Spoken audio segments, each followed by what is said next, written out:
વડોદરાની પોલીસ ફરી આવી છે વિવાદમાં। છાણી પોલીસના 2 કર્મીઓએ તોડ કર્યો। 3.50 કરોડ રૂપિયા ભરેલી કાર પકડીને તોડ કર્યો।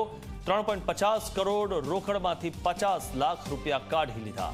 આંગડિયા પેઢીની કાર લખનૌથી રાજકોટ જતી હતી। આંગડિયા પેઢીની કારને રણોલી પાસે ઝડપી પાડી હતી અને ઘટનાની જાણ આંગડિયા પેઢીના સંચાલકો છાણી દોડી આવ્યા હતા અને સંચાલકોએ છાણી પોલીસ મથકના પીઆઈને વાત કરી હતી। પીઆઈએ બંને પોલીસકર્મીને માર મારીને રૂપિયા પરત કરાવ્યા।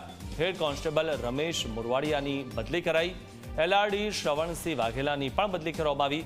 બંને પોલીસકર્મીની હેડક્વાર્ટરમાં બદલી કરવામાં આવી છે। સમગ્ર ઘટનાની તપાસ એ ડિવિઝન એસીપીને સોંપવામાં આવી છે।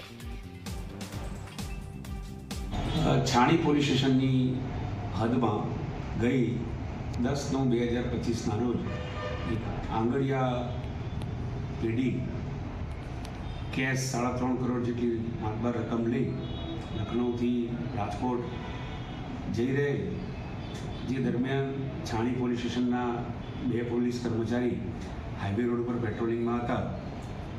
એ હેડ કોન્સ્ટેબલ રમેશભાઈ મોરવાડિયા તથા એલઆરડી શ્રવણસિંહ વાઘેલા નાઓએ આ આંગણવાડીની ગાડી રોકી અને તેમાંથી 50 લાખ રૂપિયા લઈ લીધેલા હોવાની આક્ષેપ બાબતે મહેરબાન પોલીસ કમિશનર સાહેબે મને એસીપી એ ડિવિઝનને ઇન્ક્વાયરી સોંપેલ છે અને આ ઇન્ક્વાયરીની તથ્યતા તપાસવાય ત્યાં સુધી આ બંને કર્મચારીઓને છાણીથી હેડક્વાર્ટર ખાતે તાત્કાલિક બદલી કરવામાં આવેલ છે અને તેઓને છાણીથી હેડક્વાર્ટર મૂકી પણ દેવામાં આવેલ છે અને હાલ આ આક્ષેપો પરત્વે ઇન્ક્વાયરી તપાસ ચાલુ છે।